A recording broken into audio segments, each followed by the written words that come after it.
STF এর জালে জঙ্গি লিংম্যান পাকড়াও কম্পিউটার সায়েন্সের দ্বিতীয় বর্ষের ছাত্র। এসটিএফ এর হাতে গ্রেপ্তার মোহাম্মদ হাবিবুল শেখ, বাংলাদেশের জঙ্গি সংগঠনের লিংম্যান সন্দেহে ধৃত। কাকসাই এসটিএফ ও রাজ্য পুলিশের যৌথ অভিযানে পাকড়াও ধৃত পড়ুয়ার 14 দিনের কিন্তু পুলিশ হেফাজত দুর্গাপুর আদালতে আজকে পেশ করা হয়েছিল। আপনাদের জানাবো, তাকে 14 দিনের পুলিশ হেফাজত দিয়েছে আদালত। বাংলাদেশের জঙ্গি সংগঠনের লিংম্যান হিসেবে কাজ করেছে এই পড়ুয়া।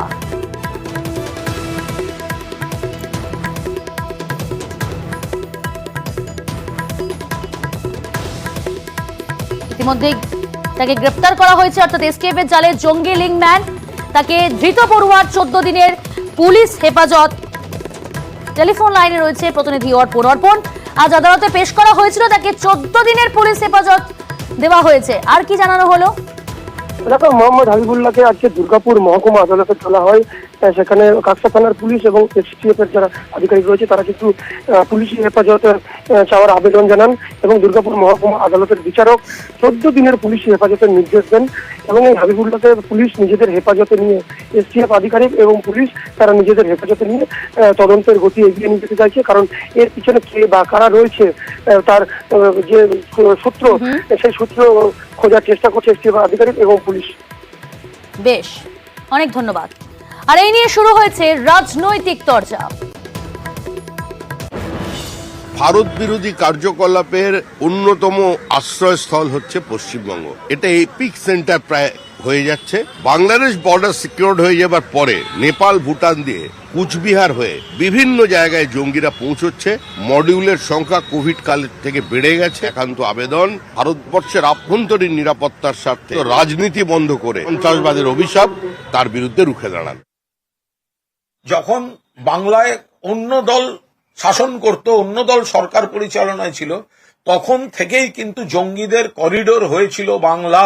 তো এখন সেটা অনেক কমেছে কমেছে কমেছে। প্রথম কথা, সীমানা পাহাড়ের দায়িত্ব হচ্ছে কেন্দ্রীয় সরকারের বিএসএফ এর, ওটা রাজ্য পুলিশ করে না।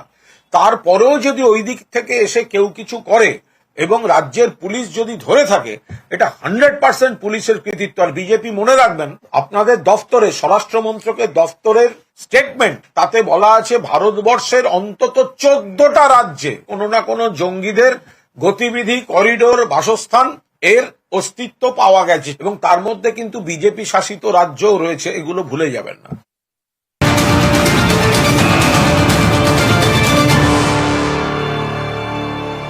গতকাল রাজপুর সোনারপুর পুরসভার 1 নম্বর ওয়ার্ডে ধুন্ধুমার পরিস্থিতি তৈরি হয়, আর সেই ঘটনা এবার গ্রেপ্তার করা হলো 4 জনকে। আদি নব্য কোন্দলে কাউন্সিলরের অফিসে হামলার অভিযোগ। দিনে দুপুরে পিন্টু দেবনাথের অফিসে সেই হামলা চালানো হয়। গতকালই সেই ঘটনা ঘটে, এবার সেই ঘটনায় গ্রেপ্তার করা হলো 4 জনকে। টেলিফোন লাইনে রয়েছে প্রতিনিধি অর্পণ। সিসি ক্যামেরার ফুটেজ ইতিমধ্যেই সামনে এসেছে। এখনো পর্যন্ত মোট কতজনকে গ্রেপ্তার করা হলো, পুলিশ কি জানাচ্ছে? দেখো, এই পুলিশ রামদেবপুর থানার পুলিশ 4 জনকে এখন পর্যন্ত গ্রেপ্তার করেছে এবং এই ঘটনার সঙ্গে যারা জড়িত রয়েছে তাদের ইতিমধ্যে চিহ্নিতকরণের কাজ শেষ হয়েছে। কারণ সিসিটিভি ফুটেজে দেখা যাচ্ছে যে দুষ্কৃতীরা যখন এই পার্টি অফিসে আসে, তার এন্ট্রি এবং ভিতরে সিসিটিভি ইতিমধ্যেই পুলিশের হাতে গিয়েছে এবং যারা আক্রান্ত হয়েছে তাদের কাছ থেকে তাদের নাম এবং যারা প্রত্যক্ষদর্শী তাদের বয়ান ইতিমধ্যেই পুলিশ সংগ্রহ করেছে। সকাল থেকে নরেন্দ্রপুর থানার পুলিশ একাধিক নমুনা সংগ্রহ করেছে এই পার্টি অফিস থেকে। তুমি জানো, গতকাল এই পার্টি অফিস বন্ধ করে দেওয়া হয়। তারপর থেকে সকাল থেকে এখানে জানতে চাইবো যে 4 জনকে গ্রেপ্তার করা হলো অর্পণ, তারা কারা? আদি নব্য কোন্দলে এই সংঘর্ষের সূত্রপাত, কিন্তু তারা কারা? দেখো, এখনো পর্যন্ত তা জানা যাচ্ছে প্রত্যেকেই তৃণমূল কর্মী এবং তারা গত লোকসভা নির্বাচন এবং তার আগে বিধানসভা নির্বাচন এবং কাউন্সিলর নির্বাচন, এই পৌর নির্বাচনেও তাদের দেখা গিয়েছে তৃণমূল কংগ্রেসের হয়ে এলাকায় কাজ করতে এবং তারা বুথেও বসেছে, এমনটা তারা জানিয়েছেন। তো এই ঘটনার পরে যদিও পৌর পিতা তিনি যেটা জানাচ্ছেন যে যারা তৃণমূল কংগ্রেস কার্যালয়ে ভাঙচুর করতে পারে, যারা দলীয় পতাকা ফেলে দিতে পারে, তারা কর্মী না, তারা দুষ্কৃতী। এই ঘটনায় 4 জনের এখনো পর্যন্ত পুলিশ গ্রেপ্তার করেছে। যাদের নাম উঠে এসেছে তাদের খোঁজে ইতিমধ্যেই তল্লাশি শুরু করেছে পুলিশ। তুমি জানবে এই ঘটনার পর থেকেই যাদের নাম প্রকাশ্যে এসছে বেশ কয়েকজন তারা এলাকা ছাড়া রয়েছে, এমনটাই পুলিশ সূত্রে জানা গিয়েছে। এই ঘটনায় 4 জনকে আজকে বারুইপুর মহকুমা আদালতে তোলা হয় এবং নিজেদের হেফাজতে চাইবে পুলিশ। নিজেদের হেফাজতে নিয়ে তারা কেন হামলা চালিয়েছে, এর পিছনে অন্য কোনো জানা কারণ শুরু রয়েছে করছে কিনা। পুলিশ কর্তারা। অনেক ধন্যবাদ। আপনাদের শোনাবো 1 নম্বর ওয়ার্ডের কাউন্সিলর পিন্টু দেবনাথ। তিনি গতকাল ঠিক কি অভিযোগ করেছিলেন? পার্টি অফিসে আমাদের পার্টির ছেলেরা এসে বসেছে, সেই সময় যারা ইলিগাল অ্যাক্টিভিটিস করে তারা অফিসে অতর্কিত আক্রমণ করে। কাচের দরজা ভেঙে কাঁচ দিয়ে মেরেছে, লাঠি দিয়ে মেরেছে, কাঁচে গুঁড়ি দিয়ে মাথা থেতলে দেওয়ার চেষ্টা করেছে। এখন এরা প্রত্যেকেই পিএলএস হসপিটালে মৃত্যুর সঙ্গে পাঞ্জা করছে। কারা কারা জড়িত এই ঘটনার সাথে? আমি একজনের নাম পেয়েছি অমিত হালদার, আর কারা কারা ছিল কি ছিল অফিসে সিসিটিভি ক্যামেরা আছে, পুলিশ তদন্ত করছে, সবার নাম নিশ্চয়ই পেয়ে। তাদের রাজনৈতিক কোনো পরিচয় আছে? তারা কোন পার্টির সাথে? এরা একসময় বিজেপি করতো, তৃণমূল করতে এসেছিল। যখন দেখছি ইলিগাল অ্যাক্টিভিটিস করার জন্য তৃণমূল এসছে, আমরা অফিস থেকে বার করে দিচ্ছি। আপনার উপরেও কি হামলা করতে পারতাম? আজকে যদি আমি থাকতাম আমার উপরে হামলা হতো। যার বিরুদ্ধে অভিযোগ সেই অমিত হালদার, তার কি প্রতিক্রিয়া, তার কি বক্তব্য শুনুন আপনারা। 30 এপ্রিল আমাকে রানে মেরে দেওয়ার মতন সিচুয়েশন করে ওরা। এতদিন প্রশাসন ওদেরকে অ্যারেস্ট করতে পারেনি।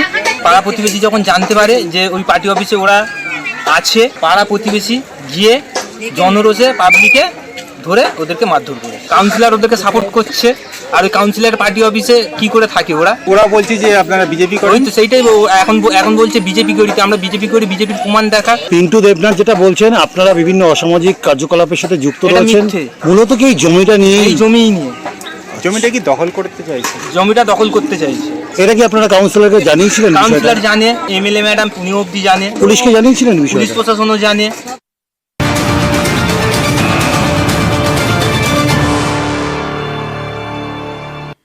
হাওড়ার জগৎবল্লভপুরে লোনের নামে প্রতারণা, চাকরি ও লোনের নামে টাকা তোলার অভিযোগ, লোন পাইয়ে দেওয়ার লোভ দেখিয়ে কুপ্রস্তাবেরও অভিযোগ। পাতিহাল পঞ্চায়েতের তৃণমূল সদস্যের বিরুদ্ধে এই অভিযোগ অস্বীকার তৃণমূল পঞ্চায়েত সদস্যের। টেলিফোন লাইনে রয়েছে প্রতিনিধি দেবাশিস। এই ঘটনায় ঠিক কি অভিযোগ, ওই মহিলা কি অভিযোগ তুলছেন, এবং একই সঙ্গে পঞ্চায়েতের তরফ থেকেই বা কি বলা হচ্ছে? দেখো, একজন মহিলা নয়, গতকাল রাতে অবশ্যই এক মহিলা তিনি সরাসরি জগৎবল্লভপুর থানায় গিয়ে অভিযোগ করেন পাতিহাল গ্রাম পঞ্চায়েতের সদস্য বা প্রাক্তন পঞ্চায়েত সমিতির কর্মাধ্যক্ষ কাজী সাবির আহমেদের নামে। তার বিরুদ্ধে অভিযোগ যে দীর্ঘদিন লোন পাইয়ে দেওয়ার নাম করে প্রায় মহিলার থেকে 30,000 টাকা আত্মসাৎ করা, এমনকি লোন পাস না হওয়ায় তাকে কিন্তু কুপ্রস্তাব দেওয়া, এমনকি দীঘায় ঘুরতে গেলে তার লোন পাস হয়ে যাবে। সেই ঘটনার যে অডিও রেকর্ডিং তাও কিন্তু থানায় জমা করেছেন এই মহিলা। তারপরেই এই ঘটনা প্রকাশ্যে আসতেই একে একে একাধিক মহিলা এই কাজী সাবির আহমেদের বিরুদ্ধে কিন্তু অভিযোগ দায়ের করছেন বা মুখ খুলছেন। বেশ কয়েকজন জানিয়েছেন তাদেরকে সরকারি স্কুলে চাকরি দেওয়ার নাম করে পর্যন্ত টাকা তিনি নিয়েছেন এবং বেশ কিছু জায়গায় চাকরি দিতে না পেরে বেশ কিছু অংশ টাকা ফেরতও তাকে দিতে হয়েছে।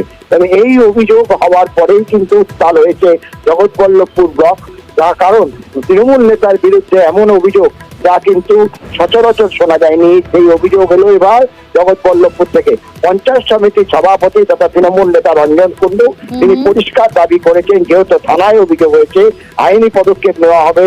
আইনে যদি তিনি দোষী সাব্যস্ত হয় তাহলে দলীয়ভাবে তার বিরুদ্ধে পদক্ষেপ নেওয়া হবে। তবে কাজী সাবির আহমেদের দাবি একটি বিরোধী গোষ্ঠী একেবারে চক্রান্ত, এর সঙ্গে তিনি কোনোভাবেই যুক্ত নয়। তবে অডিও রেকর্ডিং এবং যে অভিযোগ তা কিন্তু অন্য কথা বলছে। বেশ, অনেক ধন্যবাদ। আপনাদের শোনাবো অভিযোগ অস্বীকার করেছেন কাজী সাব্বির আহমেদ। পুরো ঘটনায় অভিযোগ তার বিরুদ্ধে, সেই অভিযোগ অস্বীকার করেছেন। কি বলছেন তিনি শুনুন। সম্পূর্ণ মিথ্যে কথা। এটা একটা পরিকল্পনা মাফিক আমার গায়ে কালি লাগানোর জন্য এরা করেছে। সারা জগৎবল্লভপুরে আমার একটা সুনাম আছে। তৃণমূল কংগ্রেসের বিরুদ্ধে আজ থেকে নয়, বিজেপি, সিপিএম এবং আইএসএফ তিনজনে একত্রে হয়ে ভোট ভাগাভাগির খেলা করে নিজেরা জয়লাভ করার জন্য এই পরিকল্পনা করে আমার গায়ে গালি লাগানোর জন্য এটা করেছে। এবার শোনাবো ওই মহিলার বক্তব্য। তিনি কিন্তু খুব স্পষ্টভাবে, নির্দিষ্টভাবেই অভিযোগ সামনে এনেছেন। শুনুন কি বলছেন। 5 লক্ষ টাকার লোন। তারপর আমি বললাম তাহলে কি করতে হবে, বললো তোকে পয়সা দিতে হবে, ঠিক আছে। তা আমি 6,000, 2,000, 5,000 করে 30,000 টাকা মোট দিয়েছি। মানে আমি বলেছিলাম আমার 30,000 টাকাটা আমার ফেরত দিয়ে দাও, তোমাকে লোন করে দিতে হবে না, ঠিক আছে। তো ও বলছেন আমি টাকা দেবো নি। তখন বলে যা পারিস করে লে আমার। বর্তমানে কি পঞ্চায়েত মেম্বার? হ্যাঁ, পঞ্চায়েত। আমি যখনই ওনাকে লোনের কথা বলছি তখনই বলছে আমার সাথে দীঘায় এই করো, এখানে বাজে বাজে অনেক কিছুই বলেছি। ডোমজুড়ের দিকে নজর রাখি, সেখানে জমি দখলকে কেন্দ্র করে গোষ্ঠী কোন্দল। বাঁকড়া সরকারি জমি দখলের অভিযোগ, জমি দখলে বাধা দেওয়ায় সংঘর্ষ। ঘটনাস্থলে পুলিশ ও র্যাব, গন্ডগোল থামাতে পুলিশের লাঠিচার্জ। ডোমজুড়ের বাঁকড়া নিউ মন্ডলপাড়া, সেইখানে দুই গোষ্ঠীর মধ্যে কোন্দল এবং পরিস্থিতি এতটাই উত্তপ্ত হয়, পরিস্থিতি নিয়ন্ত্রণে আনতে পুলিশকে আসতে হয় এবং র্যাব নামাতে হয়, পুলিশকে লাঠিচার্জ পর্যন্ত করতে হয়। বাঁকড়ায় সরকারি জমি দখলকে কেন্দ্র করে ধুন্ধুমার পরিস্থিতি। টেলিফোন লাইনে রয়েছে প্রতিনিধি দেবাশিস। দেবাশিস, এখন কি পরিস্থিতি সেখানে? দেখো, এই মুহূর্তে পরিস্থিতি কিছুটা শান্ত হলেও যাতে ফের কোন রকম গন্ডগোল না হয় সে কারণে পুলিশ মোতায়েন করা হয়েছে এবং র্যাব দ্বারা টহল দাঁড়িয়ে চলছে সেখানে। এই যেটা সকাল থেকে একটি গন্ডগোল বাদে যে একটি এলাকার একটি জমি, সরকারি জমি, তা বেড়া এবং টিন দিয়ে বাঁশ দিয়ে ঘেরার কাজ করছিল কিছু মানুষজন। সেখানেই প্রতিবাদ করে গ্রামবাসীরা বা এলাকা বাসিন্দারা। তাদের অভিযোগ 2 দিন আগেই এই জমি যে দখল হচ্ছে তার কারণ সেখান দিয়ে রাস্তা বার করা হচ্ছে, সেই নিয়ে একটি মাপপিটিশন ডোমজুড় থানায় জমা দেওয়া হলেও পুলিশ কোনো পদক্ষেপ নেয়নি। এবং আজকে সকালে যখন এই কাজ শুরু হয় তখনই তারা প্রতিবাদ করে। আর এমনকি হামলা পর্যন্ত অভিযোগ রয়েছে এই যে যারা জমি দখল করছিল তাদের বিরুদ্ধে। পাল্টা হামলা চালায় গ্রামবাসীরা। ফলে খণ্ডযুদ্ধ লাগে দুজনের মধ্যে, বেশ কিছুটা উত্তেজনা তৈরি হয় গোটা এলাকা জুড়ে। খবর পেয়েই ঘটনাস্থলে পৌঁছায় ডোমজুড় থানার বিশাল পুলিশ বাহিনী ও র্যাব। পরবর্তীকালে লাঠিচার্জ করে এই এলাকা পরিস্থিতি কিন্তু নিয়ন্ত্রণে আনতে হয় পুলিশকে। কার্যত ঘর থেকে বাইরে বেরোতে দিচ্ছে না পুলিশ, তার কারণ বেরোলে ফের নতুন করে গন্ডগোলের আশঙ্কা চলতে পারে। তবে যাদের বিরুদ্ধে অভিযোগ, যারা অভিযোগ আনছে, সব বিষয়টি খতিয়ে দেখছে ডোমজুড় থানার পুলিশ। বেশ, এই জায়গাটা আমরা ছোটবেলা থেকে দেখে আসছি, একটা বিশাল ঝিল ছিল।